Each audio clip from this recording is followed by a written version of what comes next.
सुन लो, UPSC में सभी का स्वागत है। आज हम एक बहुत ही दिलचस्प और अहम विषय पर गहराई से बात करने वाले हैं। सोचिए, मध्यकालीन भारत के शहर दिल्ली, आगरा, ये सिर्फ किले और बादशाहों की कहानियां नहीं है। इन शहरों में एक पूरा समाज बसता था, लोगों का एक जटिल जाल। बिल्कुल। कौन थे ये लोग, कैसे रहते थे, उनकी दुनिया कैसी थी? ये सवाल अक्सर हमारे मन में आते हैं। और यूपीएससी के लिहाज से भी ये समझना बहुत जरूरी है। तो आज हम इसी दुनिया की गहराई में उतरेंगे, खास तौर पर उत्तर भारत के शहरी समाज की। हाँ, इसके लिए हम आधार बना रहे हैं इग्नू के बेहतरीन मटेरियल मेडिवल सोसाइटी 2 की यूनिट 20 को, जिसका टाइटल है urban social groups in north India. Unit 20, urban social groups in north India. ये यूनिट सच में यूपीएससी की तैयारी के लिए मैं कहूंगी सोने की खान है। सही कहा, क्योंकि यह आपको मध्यकालीन भारत के सामाजिक ढांचे को समझने में मदद करती है। शहरी गतिशीलता, मतलब शहरों में क्या चल रहा था, कैसे नए समूह बन रहे थे, और उस समय के बदलाव और निरंतरताएं, कंटिन्यूटी क्या थी। हाँ, और ये प्रीलिम्स और मेंस दोनों के लिए ही क्रूशियल इंसाइट्स देता है। तो इस विस्तृत चर्चा में हम क्या क्या जानेंगे? हम शहरी अभिजात वर्ग, मतलब एलिट्स के बारे में बात करेंगे, इख्तिदार, मनसबदार, उनकी शक्ति, उनकी सामाजिक संरचना। फिर हम नए सामाजिक समूहों पर आएंगे, व्यावसायिक वर्ग यानी प्रोफेशनल क्लासेस, व्यापारी, कारीगर, गुलामों की स्थिति कैसी थी, महिलाओं का जीवन कैसा था और धार्मिक वर्गों की क्या भूमिका थी। इन सब को परत दर परत समझेंगे। बिल्कुल, और कोशिश करेंगे कि एग्जाम्पल्स, कोट्स और एनालिसिस के साथ बात करें ताकि चीजें क्लियर हों। तो ये एक गंभीर लेकिन दिलचस्प सफर होने वाला है। हम हर डिटेल को पकड़ने की कोशिश करेंगे, बिल्कुल वैसे जैसे यूपीएससी चाहता है। तो तैयार हो जाइए, सुन लो यूपीएससी पर इस ज्ञानवर्धक यात्रा के लिए। थोड़ा इंग्लिश चलेगा, है ना? हाँ, बिल्कुल चलेगा। तो शुरू करते हैं यूनिट के पहले सेक्शन 20.1 परिचय से। Introduction to urban society. जब हम शहरी समाज की कल्पना करते हैं तो क्या आता है दिमाग में? लोग, उनके आपसी रिश्ते। हाँ, उनके वर्ग के भीतर और अलग अलग वर्गों के बीच के रिश्ते जी। उनका जुड़ाव, उनके टकराव, तनाव, सामाजिक स्तरीकरण, मतलब सोशल हायरार्की कैसी थी। और मध्यकाल क्यों महत्वपूर्ण है इस लिहाज से? देखिए, मध्यकाल में एक नया शासक वर्ग आया, तुर्क, मुगल। उनका माहौल अलग था, उनके अपने नियम थे। फिर भक्ति और सूफी आंदोलन का असर था, नई टेक्नोलॉजी आ रही थी। हाँ, शासक वर्ग की जरूरतें बदली तो नए तरह के शिल्प, क्राफ्ट्स भी उभरे। और दो संस्कृतियों का संगम हो रहा था, भारतीय और मध्य एशियाई फारसी। इससे नई सामाजिक संरचनाएं बन रही थीं। और ये जो नई तकनीकें आईं, जैसे चरखा, कागज बनाना, इनका प्रसार हुआ 13वीं सदी से। ये दिखाता है कि भारतीय समाज कितना अडेप्टेबल था, नई चीजों को अपना रहा था। बिल्कुल। और शहर क्यों इतने जीवंत हो रहे थे? इसके कई कारण थे। राजनीतिक एकीकरण हुआ, मतलब सल्तनत और फिर मुगलों के तहत बड़े इलाके एक शासन में आए। व्यापार वाणिज्य बढ़ा। शहरी शासक वर्ग खुद शहरों में रहता था, उनकी जरूरतें थी। मुद्रा का चलन बढ़ा, मौद्रीकरण हुआ, कृषि का वाणिज्यीकरण हुआ, मतलब फसलें बाजार के लिए उगाई जाने लगी। नकद संबंध, कैश नेक्सेस बढ़ा। और दिल्ली तो सांस्कृतिक केंद्र बन गई थी। मिन्हाजुस सिराज ने इल्तुतमिश के शासनकाल में दिल्ली को क्या कहा था कि ये लर्न्ड, विक्टोरियस और एक्सेलेंट का रिट्रीट और रेस्टिंग प्लेस है। याद रखिए, लर्न्ड, विक्टोरियस और एक्सेलेंट का रिट्रीट और रेस्टिंग प्लेस। वाह! और इसामी ने भी दिल्ली का वर्णन किया है कि ये विदेशियों का केंद्र बन गया था। हाँ, इसामी लिखता है कि यहाँ खुरासान के कारीगर थे, चीन के चित्रकार, बुखारा के उलेमा, यूनानी स्कूल के दार्शनिक और चिकित्सक। सोचिए कैसा माहौल रहा होगा। इसकी एक वजह मध्य एशिया और फारस में जो उथल पुथल मची थी, मंगोल आक्रमण वगैरह, उससे भी बहुत से लोग भारत आए। बिल्कुल, और ये सिलसिला मुगलों के अधीन भी जारी रहा। उन्होंने भी मध्य एशिया और फारस की कला और संस्कृति को संरक्षण दिया। और जैसे जैसे मुद्रा अर्थव्यवस्था, मनी इकोनॉमी विकसित हुई, शहरों में सामाजिक गतिशीलता बढ़ी। लोग अपना पेशा बदल सकते थे, अपनी स्थिति सुधार सकते थे। और क्योंकि शासक वर्ग का रुझान शहरों की तरफ था, तो एक नगर केंद्रित संस्कृति विकसित हुई। मोहम्मद हबीब ने तो इसे शहरी क्रांति कहा था, अर्बन रेवोल्यूशन।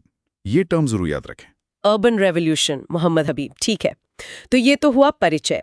अब आते हैं सेक्शन 20.2 पर, शहरी परिवेश में अभिजात वर्ग यानी elites in the urban setting. हाँ, तो जैसा हमने कहा, तुर्कों और फिर मुगलों के आने से नए सामाजिक समूह उभरे और शासक अभिजात वर्ग यानी नोबल्स, उनकी संख्या में भारी वृद्धि हुई। और सिर्फ बड़े नोबल्स ही नहीं, कस्बों और शहरों में छोटे सरकारी अधिकारी भी तो थे। बिल्कुल। और ये जो नया अभिजात वर्ग था, इसका आधार शहरी था। ये शहरों में रहते थे, दरबार के करीब। इससे सतीश चंद्र कहते हैं एक राष्ट्रीय सांस्कृतिक लोकाचार, अच्छा। नेशनल कल्चरल ईथोस बना। मतलब उच्च संस्कृति और सामाजिक व्यवहार का एक स्टैंडर्ड सेट हुआ जो शहरों से जुड़ा था। अच्छा, राष्ट्रीय सांस्कृतिक लोकाचार। और इस शहरी संस्कृति के तत्व क्या थे? संगीत समारोह होते थे, मुशायरे यानी काव्य पाठ होते थे, धार्मिक त्योहार मनाए जाते थे। शहर और दरबार एक तरह से शिष्टाचार का स्कूल ऑफ मैनर्स बन गए थे। दिलचस्प। School of manners. हाँ। और क्या ये अभिजात वर्ग एकजुट था या इनमें भी विभाजन थे? देखिए, विभाजन तो थे, लेकिन जरूरी नहीं कि वो धर्म के आधार पर हों। जैसे शाहजहां के बेटों के बीच जो उत्तराधिकार का युद्ध हुआ, उसमें हिंदू और मुस्लिम अमीर दोनों तरफ थे। दिल्ली तो खास तौर पर एक उदार साहित्यिक परंपरा का केंद्र थी। हाँ, ये बात सही है, लेकिन एक दिक्कत है स्रोतों की। हमें आम जनता के बारे में जानकारी कम मिलती है, इसलिए ज्यादातर ध्यान अभिजात वर्ग पर ही जाता है। हाँ, ये एक सीमा है। तो हम भी यहाँ अभिजात वर्ग की सामाजिक भूमिका और स्थिति पर फोकस करेंगे, न कि उनकी राजनीतिक भूमिका पर। ठीक है, तो इसमें पहला सबसेक्शन है 20.2.1 इक्तादार, मनसबदार और जागीरदार। यह सल्तनत और मुगल काल की दो प्रमुख शासक श्रेणियां थी। हम इनके राजनीतिक पहलू पर MHI 04 में पढ़ चुके हैं, यहाँ सामाजिक श्रेणी के तौर पर देखेंगे। पहले इक्तादार, ये सल्तनत काल में थे। इन्हें वेतन नकद न मिलकर इक्ता के रूप में मिलता था, जो एक राजस्व क्षेत्र होता था। हाँ, इक्ता रखने वाले को इक्तादार, वली या मुफ्ती कहते थे। इनका काम था अपने इक्ता से राजस्व वसूलना, उसमें से अपना खर्च निकालकर जो अधिशेष यानी फवाजिल बचता था उसे राज्य को भेजना, और साथ ही कानून व्यवस्था बनाए रखना। एक तरह से ये प्रांतीय प्रशासन के प्रमुख होते थे। और ये इक्ता क्या जमीन पर उनका मालिकाना हक था? मतलब इक्तादार का तबादला होता रहता था। लेकिन इसमें एक अपवाद था ना, फिरोज तुगलक वाला। हाँ, ये बहुत महत्वपूर्ण बदलाव है। फिरोज तुगलक ने इक्ता को वंशानुगत और लगभग स्थायी बनाने की कोशिश की। फिरोज तुगलक, याद रखिए, जिसने इक्ता को वंशानुगत बनाने का प्रयास किया। यह सल्तनत के ढांचे के लिए एक बड़ा बदलाव था। ठीक है, अब आते हैं मनसबदारों पर। ये मुगल शासक अभिजात वर्ग थे। मनसब का मतलब होता था स्थान, पद या रैंक। हाँ, ये किसी अमीर की स्थिति तय करता था। लेकिन ये ध्यान रखना जरूरी है कि ये वर्ग समरूप मतलब होमोजीनियस नहीं था। इसमें अलग अलग पृष्ठभूमि के लोग थे। बाबर ने शुरू में वजहदार शब्द इस्तेमाल किया था, लेकिन अकबर ने इस व्यवस्था को ठीक से आकार दिया। और मनसब की दोहरी प्रकृति थी, जात और सवार। ये क्या था? हाँ, जात और सवार, ये बहुत जरूरी है समझना। जात मनसबदार का व्यक्तिगत वेतन और पदानुक्रम में उसकी स्थिति तय करता था, मतलब उसका पर्सनल रैंक क्या है। सवार रैंक ये तय करता था कि उसे कितने घुड़सवार और घोड़े रखने हैं। जात पर्सनल रैंक, सवार सैनिकों की संख्या। और मनसब देना किसका अधिकार था? ये पूरी तरह से सम्राट का विशेषाधिकार था। वही तय करता था कि किसे मनसब देना है, कितना देना है। और तरक्की कैसे मिलती थी? प्रमोशन का आधार क्या था? दो मुख्य आधार थे। एक तो वंश, खासकर खानजाद। खानजाद का मतलब होता था वो लोग जिनके पिता या करीबी रिश्तेदार पहले से ही मुगल सेवा में थे, उनको प्राथमिकता मिलती थी। अच्छा, खानजाद मतलब जो पहले से सर्विस में है, उनके बेटे पोते। हाँ, बिल्कुल। और दूसरा आधार था प्रदर्शन, मतलब लियाकत और वफादारी। ठीक है, अब तीसरे टर्म पर आते हैं, जागीरदार। तो अक्सर इन मनसबदारों को उनका वेतन नकद न देकर उसके बदले में जागीर दे दी जाती थी। जागीर मतलब एक क्षेत्र जहां से उन्हें राजस्व वसूलने का अधिकार मिलता था।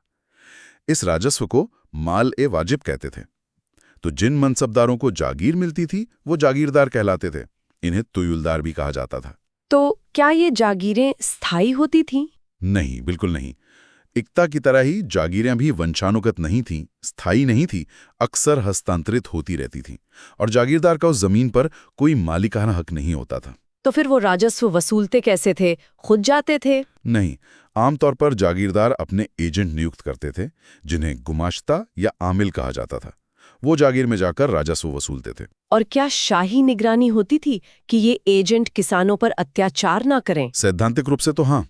सूबे का जो दीवान होता था उसकी जिम्मेदारी थी कि वो नजर रखे, लेकिन वास्तविकता अक्सर अलग होती थी। मतलब अत्याचार होता था। जो मुगलों के सीधे नियंत्रण में नहीं थे। बर्नियर का यह अवलोकन काफी महत्वपूर्ण है। तो ये तो हुई व्यवस्था। अब बात करते हैं सेक्शन 20.2.2 की, अभिजात वर्ग की सामाजिक और नस्लीय संरचना, social and racial composition of the elites. हाँ, ये बहुत ही दिलचस्प पहलू हैं। के.एम. अशरफ ने अभिजात वर्ग को दो हिस्सों में बांटा था। उलेमा, जिन्हें अहले कलम, कलम वाले यानी बुद्धिजीवी और धार्मिक वर्ग कहा गया, और उमरा, जिन्हें अहले तेग, तलवार वाले यानी सैनिक वर्ग कहा गया। हमारा फोकस यहाँ उमरा पर रहेगा। अशरफ का एक और मत था कि यह अभिजात वर्ग पूरी तरह सुल्तान पर निर्भर था। हाँ, अब अगर हम शुरुआती दौर देखें, मोहम्मद हबीब कहते हैं कि प्रारंभिक इंडो तुर्की अभिजात वर्ग एक संयुक्त परिवार संगठन जैसा था, जिसमें ज्यादातर तुर्की मूल के गुलाम थे और कुछ खलजी और ताजिक भी। योग्यता के आधार पर तरक्की मिलती थी। अमीर, मलिक, खान जैसी उपाधियां थीं। फिर आई खलजी क्रांति, इसका क्या असर हुआ? खलजी क्रांति ने तुर्कों का एकाधिकार तोड़ दिया।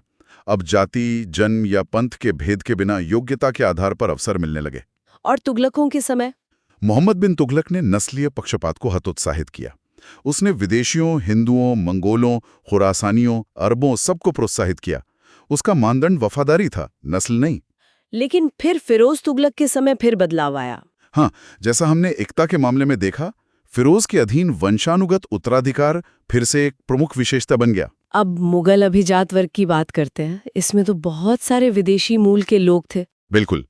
आईने अकबरी के अनुसार अकबर के अधीन लगभग 70% अमीर विदेशी मूल के थे। हालांकि अतहर अली का मानना है कि अकबर के बाद विदेशी मूल के अमीरों का प्रतिशत धीरे धीरे कम होता गया। तो इन विभिन्न नस्लीय समूहों के बारे में थोड़ा विस्तार से बताएं।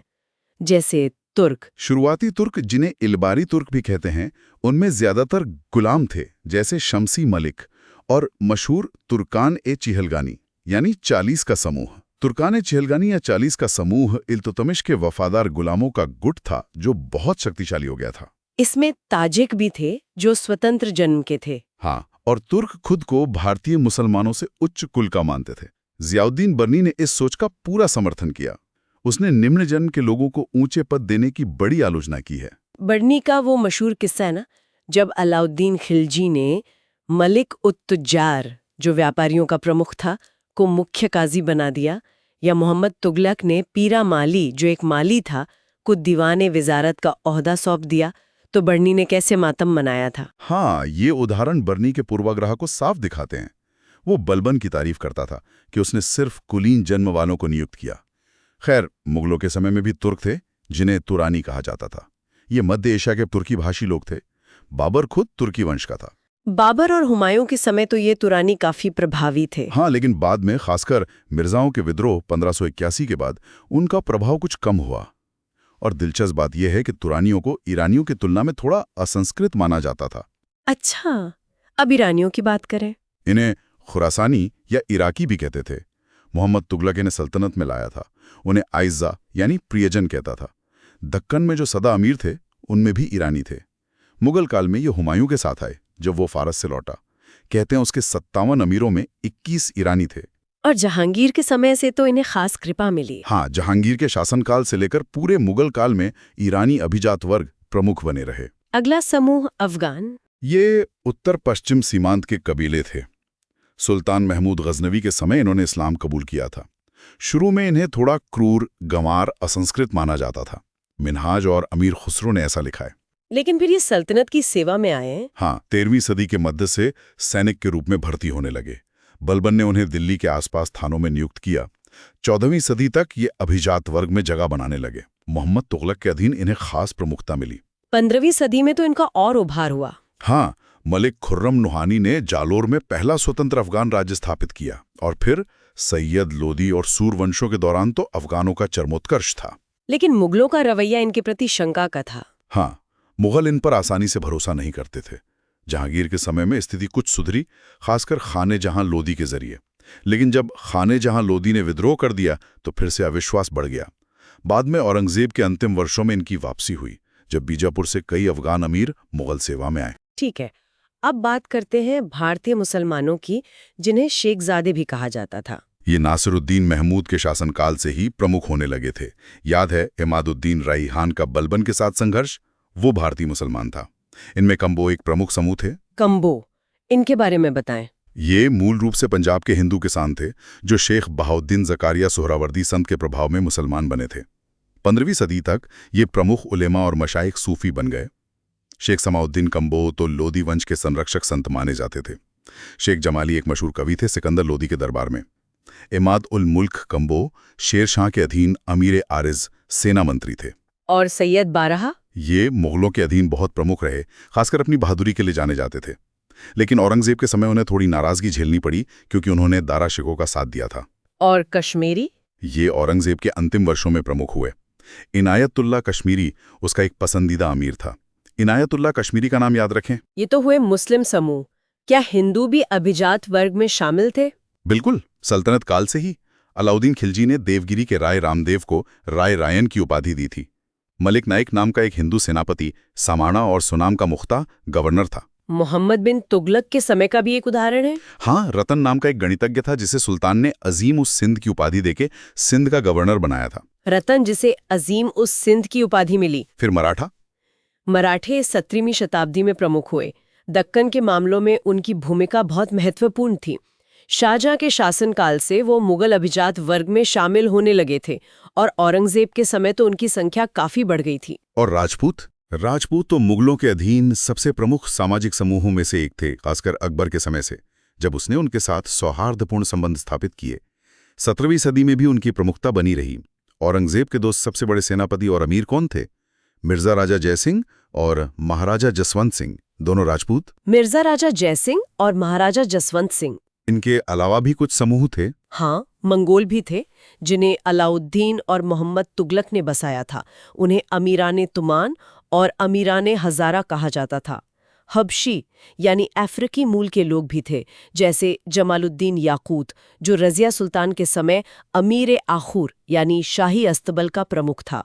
जमालुद्दीन याकूत और रजिया। जैन समुदाय का क्या स्थान था? सल्तनत काल में जैन समुदाय के कुछ लोग उच्च पदों पर पहुंचे, जैसे फेरू जैन, जो एक रत्न विज्ञानी थे और अलाउद्दीन खिलजी के अधीन शाही टकसाल के अधीक्षक थे। फेरू जैन नागौर में जैन समुदाय काफी प्रमुख था। उनके मुस्लिम अभिजात वर्ग से करीबी संपर्क थे। उन्होंने स्कूल भी बनवाए। सिकंदर लोदी ने जम्बूजी नामक एक जैन संत को भूमि अनुदान भी दिया था। जम्बूजी। तो ये तो हुई अभिजात वर्ग की संरचना। अब आते हैं सेक्शन 20.2.3 पर। नए शासक, अभिजात वर्ग की शक्ति और स्थिति, power and position of the new ruling elite. हाँ, तो जैसा कि स्पष्ट है, सत्ता से निकटता के कारण इनके पास अपार धन, शक्ति और सामाजिक स्थिति थी। धन का संकेंद्रण कितना था? कोई आंकड़े हैं? हाँ, ए जैन कैसर ने शाहजहां के काल की गणना की है। उनके अनुसार जिन मनसबदारों का जमा अनुमानित राजस्व 500 या उससे ज्यादा था, उनके पास कुल जमा का 61.5% हिस्सा था, और जिनका जमा 2500 से ज्यादा था, उनके पास 37.6% हिस्सा था। सोचिए, 61.5% और 37.6%। ये आंकड़े तो दिखाते हैं कि कितनी ज्यादा दौलत कुछ ही हाथों में केंद्रित थी। बिल्कुल। और ये अमीर विदेशी व्यापार में भी पैसा लगाते थे। टेविनियर, एक और यूरोपीय यात्री, लिखता है कि अमीर लोग अपने जहाजों पर पैसा लगाकर उन्हें हरमोज, बसरा, मोचा, बैंटम, अचीन, फिलीपींस जैसी जगहों पर भेजते थे। कोई उदाहरण? मीर जुमला का उदाहरण बहुत प्रसिद्ध है। वो औरंगजेब का अमीर था, बहुत धनी था। वो अंग्रेजी फैक्टरों को कर्ज देता था और उसके अपने जहाज अरकान, दक्षिण भारत और फारस तक व्यापार करते थे। मीर जुमला। इसी तरह शाइस्ता खान भी था, जो औरंगजेब के समय बंगाल का सूबेदार था। वो आंतरिक व्यापार में बहुत सक्रिय था। शाइस्ता खान। व्यापार के अलावा क्या ये लोग कारखाने भी चलाते थे? हाँ, कारखानों में राजाओं, राजकुमारों और अमीरों की दिलचस्पी फिरोज शाह तुगलक के समय से ही थी। मुगल काल में बख्तावर खान, औरंगजेब का अमीर, और राजकुमारी जहांआरा बेगम के अपने कारखाने थे। जहांआरा बेगम का नाम याद रखना चाहिए। धन और शक्ति के अलावा क्या ये लोग लोक कल्याण या दान पुण्य के काम भी करते थे? हाँ, बिल्कुल। बड़ी बड़ी हवेलियां, सराय, मस्जिदें, मकबरे, जिन्हें रोजा भी कहते थे, बाग, तालाब बनवाना, ये सब उनके रुतबे का हिस्सा था। एक उदाहरण है फखरुद्दीन, जो दिल्ली का कोतवाल था वो बहुत दान देता था। उसने अनाथालय बनवाए, गरीबों की बेटियों के दहेज का इंतजाम करता था। इन निर्माण कार्यों के पीछे प्रेरणा क्या थी? इजाम केसर का मानना है कि एक तो इससे सामाजिक प्रतिष्ठा बढ़ती थी और दूसरी इच्छा ये होती थी कि आने वाली पीढ़ियां उन्हें याद रखें। कुछ बड़े निर्माताओं के नाम? मुर्तज़ा खान, शेख फरीद भक्कारी अकबर के समय, और ख़ास तौर पर अब्दुल रहीम खाने खाना अकबर जहांगीर के समय। अब्दुल रहीम खाने खाना अपनी विद्वत्ता और दानशीलता के लिए बहुत प्रसिद्ध थे। और ये लोग नए कस्बे या बाजार भी बसाते थे? हाँ, इन्हें पुरा या कटरा कहा जाता था। जैसे शेख फरीद बुखारी ने दिल्ली के पास फरीदाबाद बसाया, मीर मोहम्मद बाकिर आजम खान ने मथुरा के पास एक पुरा बसाया, इतिमाद खान ख्वाजा सरा ने आगरा के पास इतिमादपुर बसाया, महाराजा जयसिंह ने शाहजहानाबाद पुरानी दिल्ली के पास जयसिंहपुरा बसाया, जसवंत सिंह ने जसवंतपुरा बसाया। शेख फरीद बुखारी और फरीदाबाद, ये अच्छे उदाहरण हैं। हाँ, तो ये थी अभिजात वर्ग की कहानी। अब आगे बढ़ते हैं सेक्शन 20.3 पर, नए सामाजिक समूह, न्यू सोशल ग्रुप्स। ये एक बहुत ही महत्वपूर्ण सेक्शन है, क्योंकि तुर्कों और मुगलों के आने से सिर्फ शासक वर्ग ही नहीं बदला, समाज में नए समूह भी उभर कर आए। इसका एक बड़ा कारण था इस्लाम में धर्मांतरण। यह धर्मांतरण कई वजहों से हुआ, कहीं जबरन, कहीं राजनीतिक संरक्षण या भौतिक लाभ के लालच में, तो कहीं स्वेच्छा से, खासकर सूफी संतों के प्रभाव में। और इस धर्मांतरण और संस्कृति संक्रमण, अक्यूल्चरेशन, मतलब दो संस्कृतियों के मिलने से नए सामाजिक समूह बने। या एक अहम सवाल उठता है जिसे एस.सी. मिश्रा ने उठाया है कि जो लोग नए नए धर्म में आए उन पर इस नए धर्म का कितना असर पड़ा, इस्लामीकरण की डिग्री क्या थी। मिश्रा का क्या मत है इस पर? मिश्रा मानते हैं कि एक तरह से दो सामाजिक व्यवस्थाएं चल रही थीं। जो उच्च वर्ग के लोग थे वो इस्लामी स्रोतों और परंपराओं के ज्यादा करीब थे, लेकिन जो निम्न वर्ग के लोग थे उनके विश्वास और रीति रिवाज काफी हद तक उनके पुराने छोड़े हुए धर्म के लोकप्रिय रूपों पर आधारित थे। अच्छा, मतलब धर्मांतरण के बाद भी पुरानी चीजें पूरी तरह छूटी नहीं थी। बिल्कुल, खासकर जब समूह में धर्मांतरण होता था, जहां कबीलाई संबंध मजबूत होते थे। इसका एक क्लासिक उदाहरण है कैम खानी समुदाय का। कैम खानी? इनके बारे में बताइए। ये मूल रूप से राजस्थान के डानेरा इलाके के चौहान राजपूत थे। फिरोज तुगलक के एक अमीर थे, सैयद नासिर। उनके प्रभाव में इनके मुखिया करमचंद ने इस्लाम कबूल कर लिया और उनका नाम कैम खान पड़ गया। उन्हीं के नाम पर यह कैम खानी कहलाए। तो क्या ये पूरी तरह मुस्लिम बन गए? यही पेचीदगी है। जो मुस्लिम कैम खानी थे वो मुस्लिम जीवन शैली अपनाते थे, लेकिन उनके बीच एक वर्ग ऐसा भी था जो हिंदू कैम खानी कहलाता था और पारंपरिक हिंदू रीति रिवाजों को मानता था। और शादी ब्याह? वो गैर कैमखानी हिंदू राजपूतों की बेटियों से शादी करना जारी रखते थे। जैसे राव जोधा की बेटी की शादी शम्स खान कैमखानी से हुई थी, लेकिन आम कैमखानियों के लिए गैर कैमखानी हिंदुओं में शादी करना मुश्किल होता था। और क्या वो उच्च वर्ग के मुसलमानों जैसे पठान या सैयद से रिश्ते बनाने की कोशिश करते थे? हाँ, कोशिश करते थे, लेकिन उधर से प्रतिक्रिया अच्छी नहीं मिलती थी। नतीजा ये हुआ कि वो अपने आप में ही एक समरूप और बंद जाति समाज, homogeneous and close caste society बनकर रह गए। कैमखानी का ये उदाहरण काफी रोचक है। इसी तरह मेवाती या मेव हैं, जो मूल रूप से मीना या मेड जनजाति का थे। वो भी धर्म बदलने के बाद अपने ही कबीले में शादी करते रहे। ये तो हुए समूह धर्मांतरण। व्यक्तिगत धर्मांतरण का क्या? उसकी कहानी थोड़ी अलग हो सकती थी, जहां लोग पूरी तरह घुल मिल जाते थे। लेकिन ज़ैदी ने राजस्थान गुजरात की एक केस स्टडी की है जिसमें सिपाहियों का उदय दिखाया गया है। सिपाही? हाँ, ये अलग अलग कुलों के राजपूत थे जिन्होंने इस्लाम कबूल किया और फिर अपने पेशे यानी सिपाही, सैनिक के नाम पर एक जाति बना ली। ये राज्य की सेवा करते थे, इनके पास जमींदारी अधिकार भी थे। ये भी काफी हद तक समरूप और अंतर्विवाही एंडोगैमस बने रहे। लेकिन गुजरात के कस्बाती सिपाही कुछ अलग थे। हाँ, क्योंकि उनका व्यापार वाणिज्य से ज्यादा संपर्क था, उनमें इस्लामी लक्षण ज्यादा मजबूत थे और वो ज्यादा विषम यानी बहिर्विवाही थे। और उदाहरण है ऐसी समूहों के? जोधपुर किले के द्वारपाल थे नायक। ये भी राजपूत धर्मांतरित थे। राठौड़, चौहान, सिसोदिया, जोया, इन्होंने भी समूह के भीतर विवाह करके अपनी उच्च स्थिति बनाए रखी। एक और नाम आता है देशवाली मुसलमानों का। हाँ, ये भी राजपूत धर्मांतरित थे, लेकिन ये बड़े पैमाने पर हिंदू रीति रिवाजों का ही पालन करते थे, सिवाय निकाह और दफनाने के। इनमें क्षेत्रीय अंतर भी था। पूर्वी राजस्थान के देशवाली, जो आगरा दिल्ली के करीब थे, वो ज्यादा इस्लामीकृत थे और हिंदू देशवालियों के साथ कम खान पान रखते थे, जबकि पश्चिमी राजस्थान में ज्यादा मेलजोल था। तो ये दिखाता है कि धर्मांतरण की प्रक्रिया और उसके नतीजे कितने विविध थे। बिल्कुल, कोई एक सीधा फॉर्मूला नहीं था। अब चलते हैं अगले सेक्शन पर। 20.4 व्यवसायिक वर्ग। Professional classes. हाँ, क्या मध्यकालीन भारत में मध्यम वर्ग जैसी कोई चीज थी? ये एक बड़ा सवाल है। हाँ, ये बहस का मुद्दा रहा है। यूरोप में मिडिल क्लास की अवधारणा देर से विकसित हुई, 14वीं सदी के आसपास, जिसमें व्यापारी और स्वतंत्र पेशेवर शामिल थे। भारत के बारे में क्या विचार रहे हैं?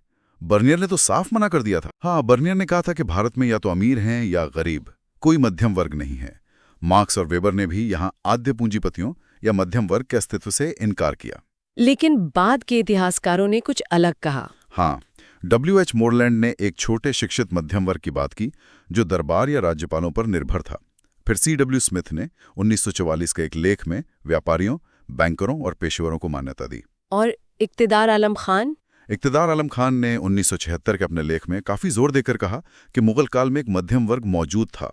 उन्होंने इसमें व्यापारियों, बैंकरों, चिकित्सकों यानी हकीमों, वास्तुकारों, शिक्षकों, विद्वानों, कवियों, चित्रकारों, संगीतकारों, मास्टर कारीगरों और निम्न स्तर की नौकरशाही, जिनका मनसब 500 जात से कम था, को शामिल किया। इक़्तिदार आलम खान की ये लिस्ट काफी अहम है। तो इन व्यावसायिक वर्गों के बारे में थोड़ा विस्तार से जानते हैं, जैसे कायस्थ।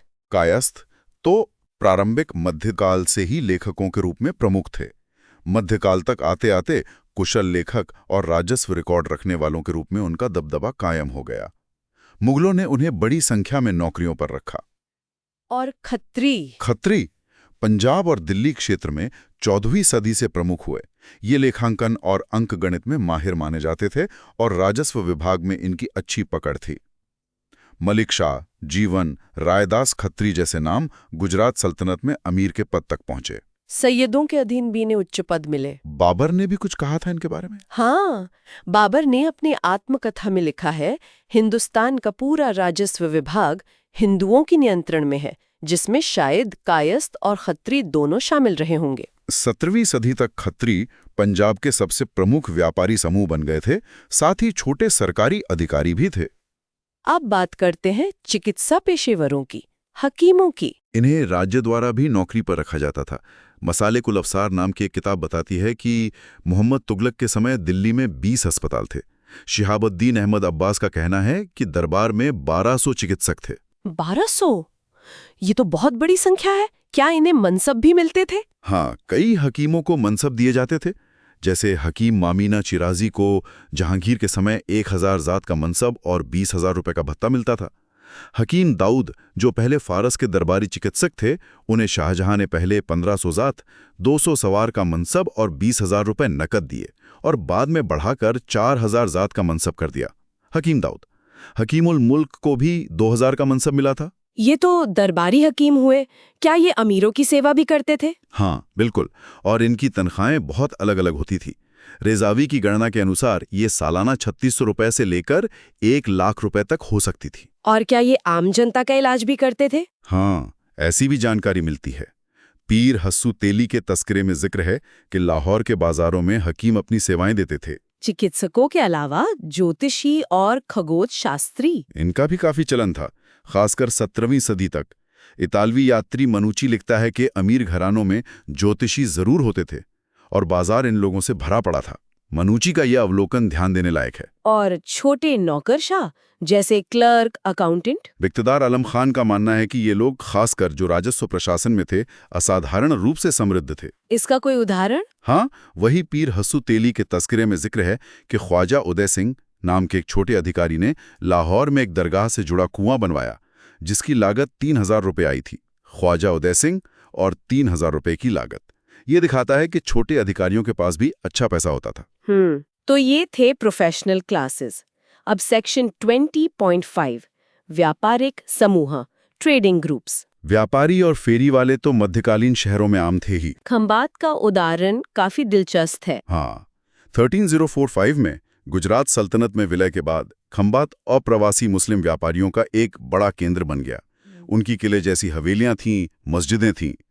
इब्ने बतूता जब मोहम्मद तुगलक के समय वहां गया तो उसने व्यापारियों की शक्ति और प्रतिष्ठा का जिक्र किया है। क्या व्यापारी शहर के प्रशासन में भी शामिल थे? हाँ, खंबात में व्यापारियों ने प्रशासन संभाला हुआ था। मलिक उत-तुज्जार, पिरविज और ताजुद्दीन अल-कवलामी जैसे व्यापारी प्रशासक थे। वाह। वहां ख्वाजा इशाक की खानकाह थी, जहां मुफ्त खाना और भिक्षा दी जाती थी। ख्वाजा इशाक की खानकाह ये व्यापारियों की सामाजिक भूमिका को भी दिखाता है। राजस्थान के संदर्भ में व्यापारियों का एक पदानुक्रम बताया गया है। वो क्या था? हाँ, पश्चिमी राजस्थान के स्रोतों से पता चलता है, सबसे नीचे थे फड़िया, खुदरा विक्रेता, फिर बिछायत, स्थानीय फेरी वाले, फिर आते थे व्यापारी जो परगनों के बीच व्यापार करते थे, महाजन स्थानीय व्यापारी होते थे, बल्दिया या बंजारे अनाज के व्यापार में माहिर थे, और साहा व्यापारी। साहा व्यापारी अनाज का व्यापार करते थे और किसानों से सीधा संपर्क रखते थे। बर्नियर ने लिखा है कि दिल्ली के साहा इतने अमीर थे कि वो अमीरों को उधार देते थे। इनसे ऊपर थे साहूकार जो थोक व्यापार करते थे, शहरों को अनाज की आपूर्ति करते थे, और अनाज जमा करने के लिए उनके पास बड़े बड़े कोठे या भखारियां होती थी। क्या इन पर टैक्स अलग अलग लगता था? हाँ, पश्चिमी राजस्थान में विभेदक कराधान था। बिछायत, मापा, बिक्री कर और बिस्वा देते थे। महाजन दान, पारगमन शुल्क देते थे। स्थानीय माल लाने वाले बिछायत कम टैक्स देते थे, बाहर से लाने वाले ज्यादा। शहरों में बनियों की कोठियां होती थीं, उन्हें कोठीवाल कहते थे। और क्या ये व्यापारी अमीर थे? बहुत अमीर भी थे। बर्नेर ने लिखा है कि उनके घर 2 मंजिला होते थे जिन पर सुंदर छतें होती थीं। चलिए अब कारीगरों की बात करते हैं। सेक्शन 26 शहरी कारीगर, अर्बन आर्टिजन्स। तुर्कों और मुगलों के आने का कारीगरों पर क्या असर हुआ? जैसा हमने शुरू में कहा, नए शासक वर्ग की जरूरतें अलग थीं, तो नए उत्पादों की मांग पैदा हुई।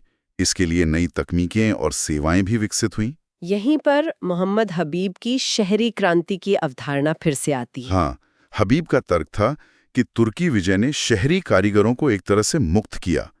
उन पर पहले जैसे सामाजिक या जातिगत बंधन नहीं रहे, वो ज्यादा गतिशील हुए। एक पंजाबी कहावत है, पिछला साल जुलाहा था, इस साल शेख हूं, अगले साल अगर फसल अच्छी हुई तो सैयद बन जाऊंगा। पिछला साल जुलाहा था, इस साल शेख हूँ, अगले साल अगर फसल अच्छी हुई तो सैयद बन जाऊंगा। ये कहावत सामाजिक गतिशीलता को दर्शाती है। बिल्कुल, इसका एक उदाहरण भी है।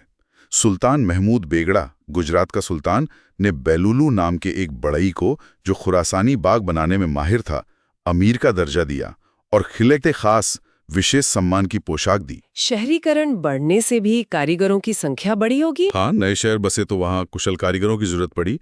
जब सिकंदर लोदी ने 1506 में अपनी राजधानी आगरा बनाई, तो वहाँ रापरी से लोहार आकर बसे, नागौर से पत्थर काटने वाले आए, सर्राफ आए। इससे कारीगर और व्यापारी जातियों का विस्तार हुआ। पंजाब में कारीगरों में मुस्लिम प्रभुत्व की बात कही गई है। हाँ, चेतन सिंह का अध्ययन है कि पंजाब में जुलाहे 92% मुस्लिम, कामांगर धनुष बनाने वाले, राज मिस्त्री, कलाल शराब बनाने वाले, रंगरेज रंगने वाले, तेली तेल निकालने वाले, इनमें ज्यादातर मुस्लिम थे। मुल्ला दाऊद की चंदायन 1379 में कुछ वर्गों का जिक्र है। हाँ, चंदायन में पंचवान, 5वां वर्ण यानी समाज से बहिष्कृत समूह और पौनी प्रजा, निम्न जातियां जो सेवा या कारीगरी का काम करती थी, का जिक्र है। लेकिन अगर चंदायन की तुलना बनारसी दास की अर्धकथानक, जो मध्य 17वीं सदी की है, से करें तो पता चलता है कि कारीगरों की संख्या और प्रकारों में काफी वृद्धि हुई थी।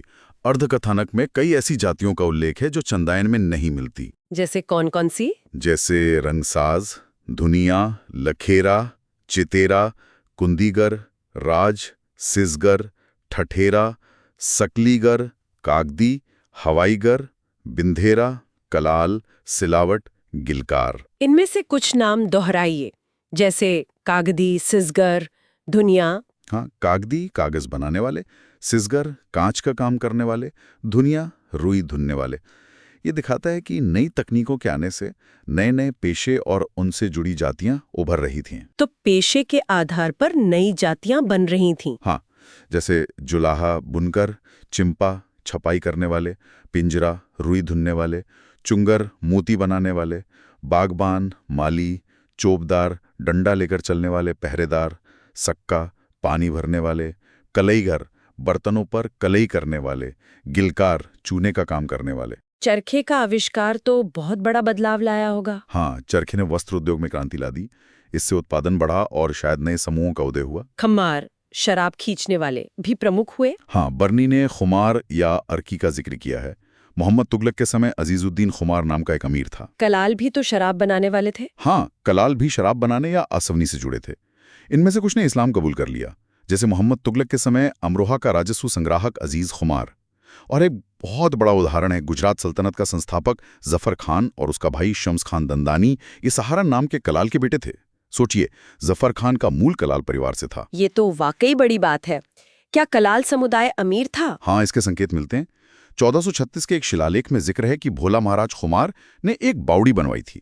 मालवा में उन्हें बर्तन व्यापारी के रूप में भी रिपोर्ट किया गया है। तो ये सब नए उद्योग, विशेषज्ञता और श्रम विभाजन को दिखाता है। बिल्कुल, जैसे कपास ओटनी और धुनकी तुर्कों के साथ आई, तो धुनाई और ओटाई एक अलग गतिविधि बन गई, जिससे धुनिया जाति उभरी।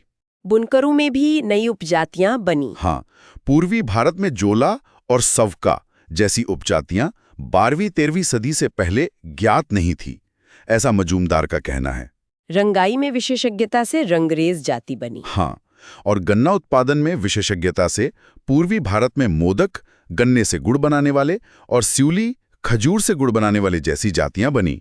कागज का आगमन 13वीं सदी में तुर्कों के साथ हुआ, तो कागजी जाति बन गई। सही, तेली तेल पेरने वाले पहले से मौजूद थे, लेकिन पंजाब में उनमें ज्यादातर मुस्लिम थे, जो इंगित करता है कि ये पेशा मुसलमानों ने भी बड़े पैमाने पर अपनाया। और जस्ता को अलग करने की तकनीक कब आई? ये 15वीं शताब्दी में विकसित हुई। इससे कलईगर जाति उभरी, जो तांबे के बर्तनों को खराब होने से बचाने के लिए उन पर जस्ते या टिन की परत चढ़ाते थे, यानी कलई करते थे। कारीगरों में भी कोई हायरार्की थी? हाँ, उस्ताद यानी मास्टर कारीगर का दर्जा सबसे ऊंचा और सम्मानित होता था। अबुल फजल ने भी कारीगरों को सम्मान दिया है। हाँ, अबुल फजल ने समाज के जो 4 वर्ग बताए हैं, उनमें व्यापारियों और कारीगरों को योद्धाओं के बाद और बुद्धिजीवियों धार्मिक वर्गों से ऊपर रखा है। और जाति या बिरादरी का क्या रोल था? हिंदू कारीगर तो जातियों में बटे थे ही। मुसलमान कारीगरों में सैद्धांतिक रूप से जाति व्यवस्था नहीं थी, लेकिन हिंदू जाति व्यवस्था की तर्ज पर उनमें भी बिरादरी, भाईचारा का सिस्टम 15वीं सदी तक उभर आया था। यहाँ तक कि अफगान भी अपनी बिरादरियों में बटे हुए थे। तो ये थी कारीगरों की दुनिया। अब एक बहुत ही संवेदनशील मुद्दे पर आते हैं। सेक्शन 20.7 दास्ता स्लेवरी। हाँ, दास्ता मध्यकालीन समाज की एक सच्चाई थी। इरफान हबीब का एक महत्वपूर्ण तर्क है इस बारे में। क्या तर्क है उनका? हबीब मानते हैं कि नए शिल्पों के विकास और दास्ता या दास बाजार के विकास के बीच एक संबंध था। जैसे जैसे नए शिल्पों की जरूरत बढ़ी, कुशल दास श्रम की मांग भी बढ़ी, क्योंकि दास मालिक की इच्छानुसार किसी भी काम में लगाया जा सकता था। तो दास श्रम का स्रोत क्या था? कारीगरों का बाहर से आप्रवासन तो था ही, साथ ही देश के भीतर युद्धबंदियों या अन्य तरीकों से लोगों को जबरन दास बनाया जाता था, और दिल्ली में एक बड़ा दास बाजार मौजूद था। इरफान हबीब का ये तर्क काफी अहम है। इस्लामी कानून में दास की क्या स्थिति थी? इस्लामी कानून के अनुसार दास मालिक की संपत्ति होता था। उससे हर तरह के काम में इस्तेमाल किया जा सकता था, घरेलू नौकर से लेकर उच्च अधिकारी तक। क्या दास शासक भी बन सकते थे? हाँ, ये भारतीय सल्तनत की एक अनोखी बात है। शुरुआती तुर्की सुल्तान ऐबक से लेकर बलबन तक ज्यादातर गुलाम वंश के ही थे। अलाउद्दीन खिलजी का महान सेनापति मलिक काफूर भी मूल रूप से एक दास था। मलिक काफूर। हाँ, तो दास्ता सर्वोच्च पद तक पहुंचने में बाधा नहीं थी। दास अमीरों ने उत्तराधिकार के युद्धों में भी भाग लिया। महिला दासों का क्या होता था? उन्हें गायन, नृत्य या उपपत्नी कॉन्क्यूबाइन के रूप में रखा जाता था। कई बार उनके साथ परिवार के सदस्यों जैसा व्यवहार भी होता था। और कुशल दास? कुशल दासों को कारखानों में कारीगर के रूप में काम पर लगाया जाता था। फिरोज शाह तुगलक के बारे में कहा जाता है कि उसके पास 1,80,000 दास थे, जिनमें से 12,000 कारीगर थे। फिरोज शाह के दासों की यह संख्या 1,80,000 कुल 12,000 कारीगर चौंकाने वाली है। क्या दासों को आजाद भी किया जाता था? दास मुक्ति, मैन्यूमिशन। हाँ, दास मुक्ति संभव थी। इरफान हबीब का यह भी मानना है कि जो दास मुक्त किए जाते थे वही संभवतः मुस्लिम कारीगर और श्रमिक समुदायों का मूल बने। सल्तनत काल में दासों की कीमतें क्या थीं? कीमतें बहुत अलग अलग थीं।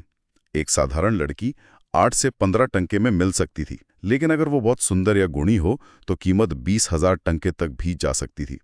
लड़के तो 4 दिरहम जितने कम में भी मिल जाते थे। मिथिला के दस्तावेजों से भी कुछ पता चलता है? हाँ, 17वीं सदी के उत्तर बिहार के मिथिला क्षेत्र से कुछ दस्तावेज मिले हैं, जैसे गौरी वाटिका पत्र, दासियों की बिक्री खरीद, बही खाते, दासों की बिक्री और अजात पत्र दास मुक्ति। ये दस्तावेज दिखाते हैं कि दासों को संपत्ति या वस्तु के रूप में देखा जाता था। हालांकि यहाँ ज्यादातर घरेलू दास्ता का ही संदर्भ मिलता है। मिथिला दस्तावेजों के ये प्रकार याद रखने चाहिए। दास्ता का मूल्यांकन कैसे किया गया है?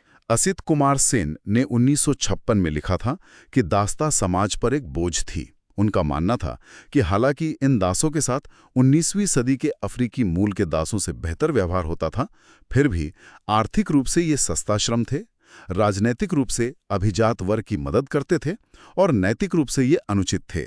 सेन का ये मूल्यांकन महत्वपूर्ण है। ये वाकई एक जटिल और दुखद पहलू था समाज का। अब बात करते हैं महिलाओं की स्थिति की। सेक्शन 20.8 मध्यकालीन समाज में महिलाएं, वुमेन इन मेडिवल सोसाइटी। महिलाओं की स्थिति भी उतनी ही जटिल थी। परंपरागत कानून और सामाजिक सोच तो उन्हें पुरुषों से निम्न ही मानती थी।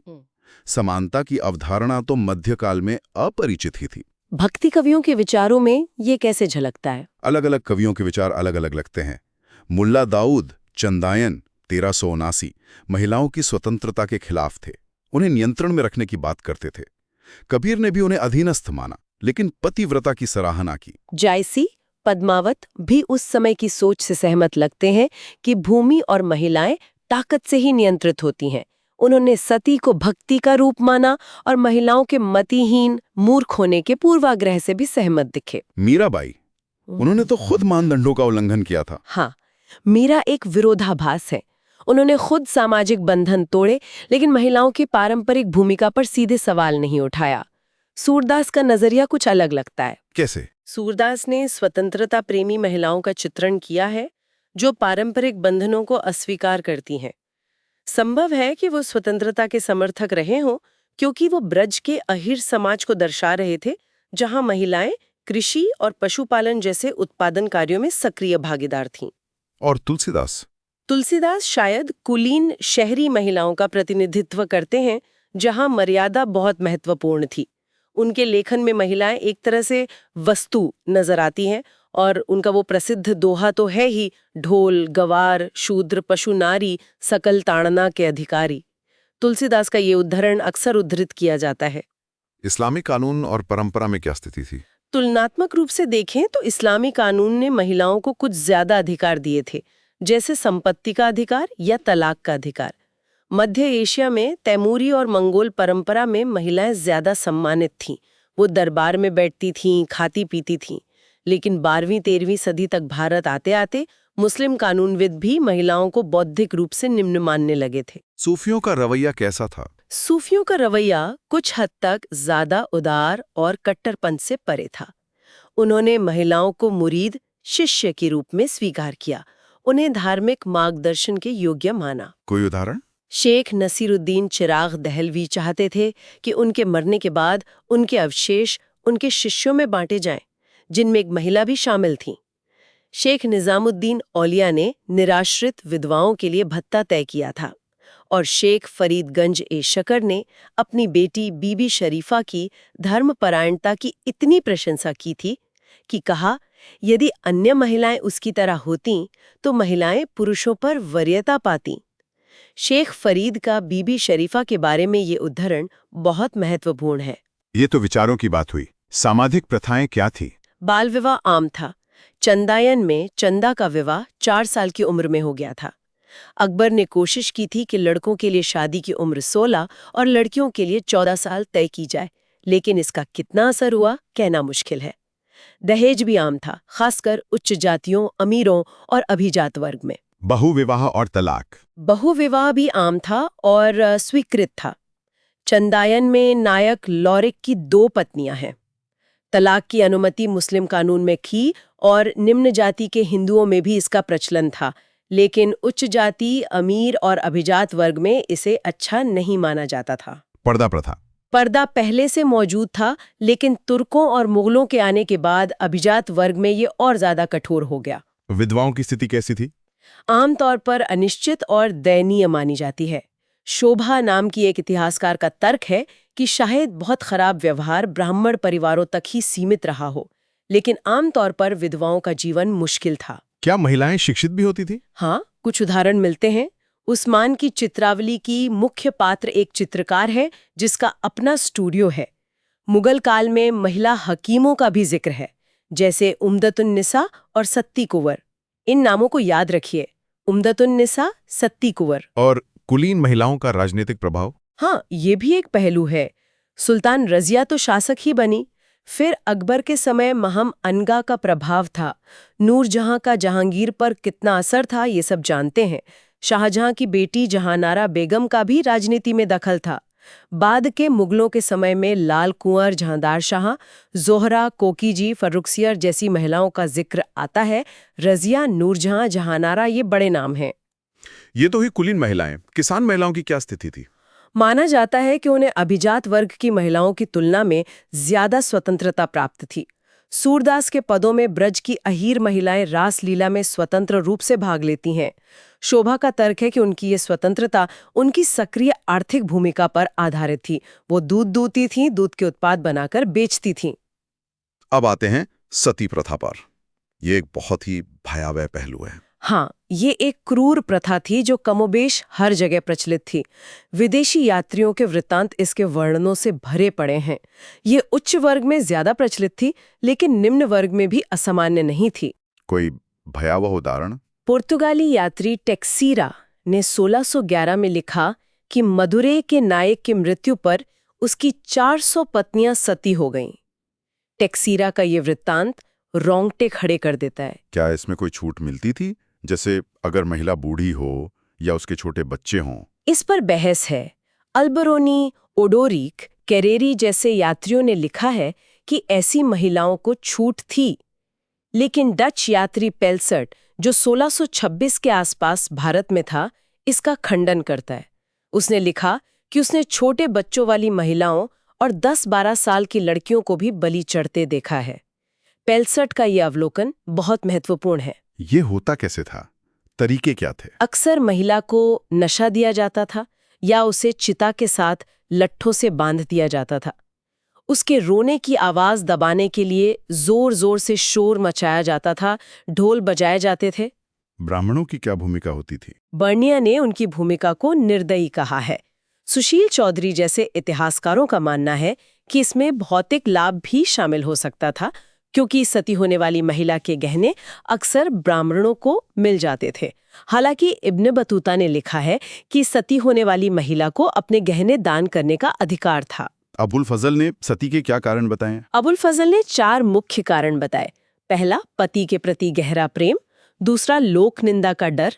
तीसरा, परंपरा और रिवाज का दबाव। चौथा, बलपूर्वक यानी जबरदस्ती। अबुल फजल के ये 4 रूप जरूर याद रखने चाहिए। इसका मूल कारण क्या था? शायद विधवा की दयनीय स्थिति और विधवा पुनर्विवाह का अभाव, खासकर अभिजात और उच्च जातियों में। शासकों का रवैया क्या था? आमतौर पर वो इसे हेय दृष्टि से देखते थे। मोहम्मद बिन तुगलक पहला सुल्तान था जिसने इसके खिलाफ आवाज उठाई और सती होने के लिए शाही लाइसेंस या अनुमति लेना जरूरी कर दिया। मोहम्मद बिन तुगलक। हुमायूं ने इसे उन महिलाओं के लिए प्रतिबंधित करने की कोशिश की जो प्रजनन आयु पार कर चुकी थी, लेकिन यह आदेश रद्द हो गया। अकबर ने क्या किया? अकबर ने सती रोकने के लिए सचेत प्रयास किए। उसने आदेश दिया कि किसी भी अनिच्छुक महिला को सती होने के लिए मजबूर न किया जाए। उसके उत्तराधिकारियों जहांगीर, शाहजहां, औरंगजेब ने भी ये नीति जारी रखी, लेकिन ये प्रथा फिर भी बनी रही। बहुत ही दुखद। चलिए अब आखिरी सेक्शन पर आते हैं, 20 धार्मिक वर्ग, रिलीजियस क्लासेस। इसमें मुख्य रूप से 2 वर्ग आते हैं, उलेमा और सूफी। पहले उलेमा की बात करते हैं। ये अशरफ के अहले कलम थे? हाँ, यानी इस्लामी विद्वान, बुद्धिजीवी, अभिजात वर्ग। इन्हें राज्य का संरक्षण प्राप्त था, कई विशेषाधिकार मिले हुए थे। राज्य को भी अपनी वैधता के लिए उनके समर्थन की जरूरत पड़ती थी। क्या ये उत्तराधिकार संघर्षों में भी भूमिका निभाते थे? हाँ, अक्सर ये अलग अलग गुटों का समर्थन करते थे।